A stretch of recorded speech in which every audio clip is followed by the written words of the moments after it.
علیکم۔ آج ہم سورۃ المرسلات کا دوسرا رکوع پڑھیں گے، سیکھیں گے اور سمجھیں گے اور سکھائیں گے۔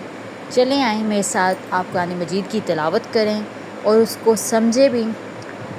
اعوذ باللہ من الشیطان الرجیم، بسم اللہ الرحمن الرحیم۔ ان المتقین فی ظلال و عیون، جن لوگوں نے تقوی اختیار کیا وہ بے شک سایوں اور چشموں کے درمیان ہوں گے۔ وفواکہ مما یشتہون، اور اپنے من پسند میووں کے درمیان۔ کلوا واشربوا ہنیئا بما کنتم تعملون، ان سے کہا جائے گا کہ مزے سے کھاؤ اور پیو ان اعمال کی بدولت جو تم کیا کرتے تھے۔ انا کذالک نجزی المحسنین، ہم نیک لوگوں کو ایسا ہی صلہ دیتے ہیں۔ ویل یومئذ للمکذبین، بڑی خرابی ہوگی اس دن ایسے لوگوں کی جو حق کو جھٹلاتے ہیں۔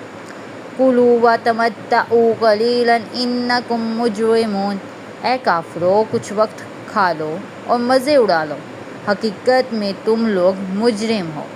ویل یومئذ للمکذبین، بڑی خرابی ہوگی اس دن ایسے لوگوں کی جو حق کو جھٹلاتے ہیں۔ وَإِذَا قِيلَ لَهُمُ ارْكَعُوا لَا يَرْكَعُونَ، جب ان لوگوں سے کہا جاتا ہے کہ اللہ کے آگے جھک جاؤ تو یہ جھکتے نہیں ہیں۔ وَيْلٌ يَوْمَئِذٍ لِّلْمُكَذِّبِينَ، بڑی خرابی ہوگی اس دن ایسے لوگوں کی جو حق کو جھٹلاتے ہیں۔ فَبِأَيِّ حَدِيثٍ بَعْدَهُ يُؤْمِنُونَ، اب اس کے بعد اور کون سی بات ہے جس پر یہ ایمان لائیں گے۔ صدق اللہ العظیم، جزاک اللہ العظیم۔ ہمیں آخری والی جو آیت ہے اس سے یہ بھی بات پتہ چلتی ہے کہ اللہ تعالیٰ نے پیارے رسول کو یہ بات کہی ہے کہ وہ ہم تک ہر بات پہنچا دے اور ہم اس بات پر پورے طریقے سے ایمان لے کر آئیں اور یقین کے ساتھ لے کر آئیں۔ اور اللہ تعالیٰ نے کافروں کے بارے میں کیا ہی بات کی ہے کہ وہ اب زندگی کے مزے لے لیں، کھا لیں پی لیں عیش کریں، لیکن وہ ایک مجرم کی طرح ہے۔ جب وہ قیامت کے دن آئیں گے میرے پاس تو وہ ایک مجرم کی طرح ہوں گے اور ان کو اللہ تعالیٰ جہنم کی آگ میں ڈالیں گے۔ اور اللہ تعالیٰ نے کہا ہے جو حق کو جھٹلاتے ہیں تو ان کے لیے اس دن بہت بڑی خرابی ہے۔ وہ شاید سوچ بھی نہیں سکتے کہ ان کے ساتھ کیا معاملہ وہاں پر پیش آنے والا ہے۔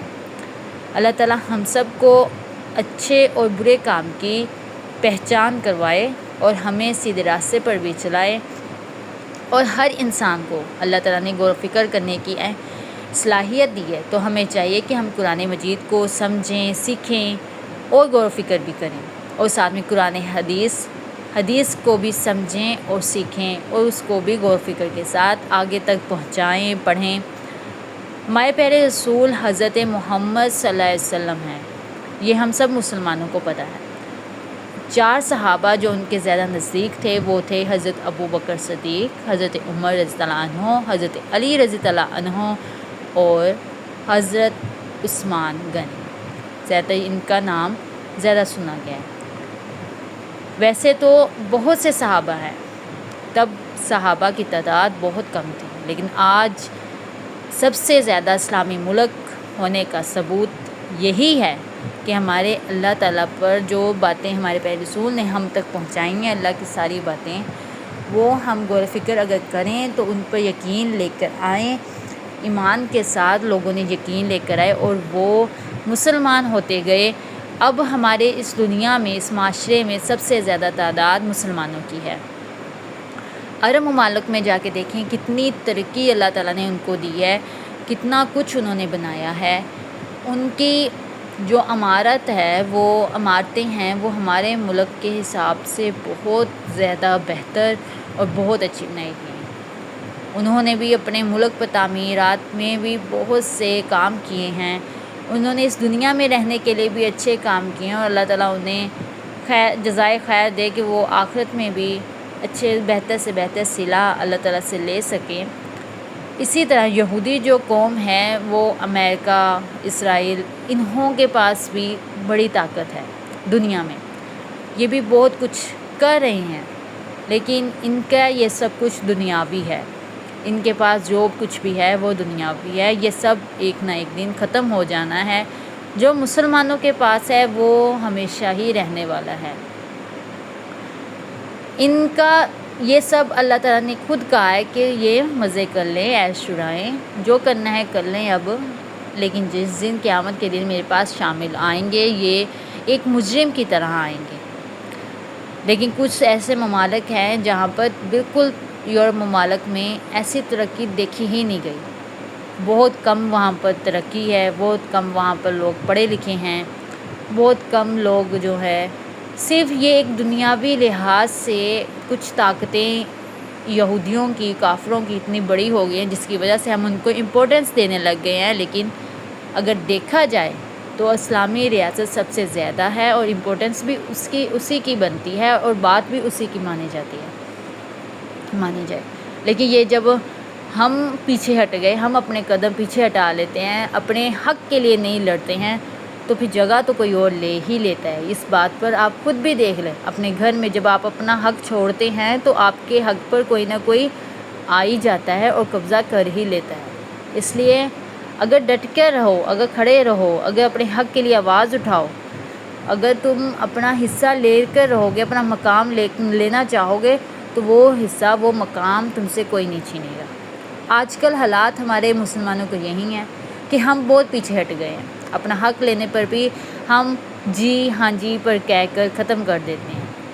آج کل مسلمان ویسے بہادر اور جرأت مند نہیں ہے کہ آگے سے جواب دے سکے، جو بات غلط ہے اس کو غلط کہہ سکے، جو بات صحیح ہے اس کو صحیح کہہ سکے۔ یہ ہماری نسلوں میں بہت عجیب سی چیز پیدا ہو رہی ہے۔ ہم عورتوں کو چاہیے کہ ہم اپنی نسلیں دوبارہ سے بہتری کی طرف لے کر جائیں اور انہیں بتائیں کہ تم لوگ کون ہو۔ تمہارے صحابہ حضرت عمر رضی اللہ عنہ ہیں، حضرت عمر رضی اللہ عنہ کے قصے ان کو سنائے جائیں، حضرت عمر رضی اللہ عنہ کے بارے میں ان کو بتایا جائے وہ کتنے بہادر تھے، حضرت علی رضی اللہ عنہ کے بارے میں بتایا جائے، حضرت ابو بکر صدیق رضی اللہ عنہ کے بارے میں بتایا جائے، اور جن کا نام سیف اللہ لقب تھا ان کے بارے میں، حضرت خالد بن ولید کے بارے میں بتایا جائے۔ اگر ہم وہ ہسٹری اگر دوبارہ سے لے کر آئیں گے، اپنے بچوں کو سنانا شروع کریں، پڑھانا شروع کریں، تو امید ہے کہ ہمارا کھویا ہوا وقار، کھویا ہوا مقام دوبارہ سے لوٹ آئے گا۔ چلیں ملتے ہیں آنے والی نیکسٹ ویڈیو میں، اس میں ہم اگلی سورۃ النبا کی تلاوت کریں گے، سمجھیں گے، اس کو بھی سیکھیں گے۔ اگر آپ نے میرے چینل کو سبسکرائب یا لائک نہیں کیا وہ بھی کر لیجیے گا تاکہ میری آنے والی ہر ویڈیو آپ تک پہنچ جائے، آپ میرے ساتھ قرآن مجید کی روز تلاوت کر سکیں۔ میرے یہ پہلا چینل ہے میرے خیال سے یوٹیوب میں جو آپ تک روز قرآن مجید کی تلاوت لے کر آ رہا ہے، وہ بھی ترتیب کے ساتھ۔